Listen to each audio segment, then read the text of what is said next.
কৰিমগঞ্জ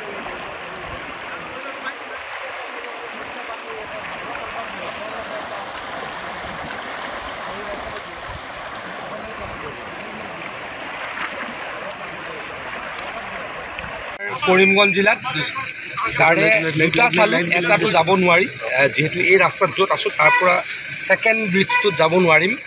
3 নম্বৰৰ ব্ৰিজটো চাবলৈ গৈ আছোঁ ৰাতাবাৰীত। এটা ৰাইজক প্ৰতিশ্ৰুতি দি গৈছোঁ যে যি 4টা ব্ৰিজ হৈছে 4টা ব্ৰিজে অহা 15 দিনৰ ভিতৰত ফিল আপ কৰিম, যাতে সেইকেইটা ব্ৰিজৰে আৰু অনাগত এই বানপানীৰ ছিজনত বানপানী হ'ব নোৱাৰে আৰু যাতে মানুহে গাড়ী চলাব পাৰে, মটৰচাইকেল চলাব পাৰে বা খোজকাঢ়ি অহা যোৱা কৰিব পাৰে। যিহেতু এই য'ত য'ত ব্ৰিজ হৈছে, মথাউৰিয়ে হওক ৰাস্তাই হওক, গোটেইকেইটা আমাৰ মানুহে কমিউনিকেশ্যনৰ কাৰণে ব্যৱহাৰ কৰে, অহা যোৱাৰ কাৰণে ব্যৱহাৰ কৰে। মানুহে যাতে অসুবিধাত নপৰে তাৰ কাৰণে ব্যৱস্থা নিশ্চয়কৈ কৰি দিম। জিলা প্ৰশাসনে ইতিমধ্যে ৰিলিফ দিয়াৰ ব্যৱস্থা কৰিছে আৰু ক্ষীপ্ৰতৰ কৰি তোলা হ'ব। আৰু নেক্সট আৰু যদি যাৰ যাৰ ঘৰ ভাঙিছে, কিছুমান ব্যক্তিৰ ঘৰৰো ক্ষতি হৈছে, তেখেতলোকে আমাৰ যি ৰিলিফ মেনুৱেল আছে তেওঁৰ ৰিলিফ মেনুৱেলৰ মতে তেখেতলোকে নিশ্চয়কৈ ক্ষতিপূৰণ পাব, তাৰ ব্যৱস্থাও কৰা হ'ব। কিমান মানুহ এফেক্টেড হৈছে কৰিমগঞ্জ জিলাত? একজেক্টলি মোক সংখ্যাটো এই মুহূৰ্তত মোৰ লগত নাই, কিন্তু মই খবৰ ৰাখি আছোঁ, যোৱাকালিৰ পৰাই খবৰ ৰাখি আছোঁ।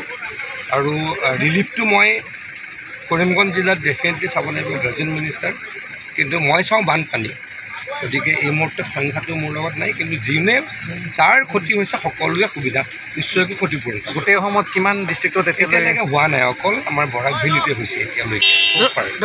অহাকালি ভাবি আছোঁ, অহাকালিৰ পৰা নগাঁও, কাৰ্বি আংলঙতো অলপ হৈছে, হোজাই আৰু নগাঁৱতো হোৱাৰ চান্স আছে। এতিয়ালৈ কিমান ডেথ হৈছে বানৰ কাৰণে? মই আপুনি ক'লে মই হেৰিটো নাচাওঁ, মই ৰিলিফ নাচাওঁ, মই বানপানীটো চাওঁ। গতিকে সেইটো আমাৰ ৰাজহ ডিপাৰ্টমেণ্টে চাই, কিন্তু সকলোৱে যাতে ৰিলিফ পায় তাৰ কাৰণে চেষ্টা কৰোঁ। ৰিলিফৰ গোটেই ছিষ্টেমটো ৰাজহ ডিপাৰ্টমেণ্টে চাই।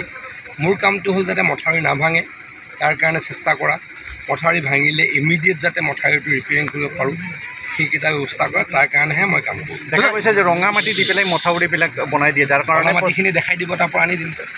তাতেও ৰঙা মাটি আছে। কয় তেনেকৈ নহয়, আমি কাম ভালকৈয়ে কৰোঁ, কিন্তু প্ৰকৃতিৰ যেতিয়া তাণ্ডৱ হয়, যোৱাকালি আপোনালোকে খবৰ ল'ব, এইকেইদিনত কৰিমগঞ্জত এবছৰত যিমান বৰষুণ হয় এটা ছিজনত 50% বৰষুণ 4 দিনত হৈ গ'ল।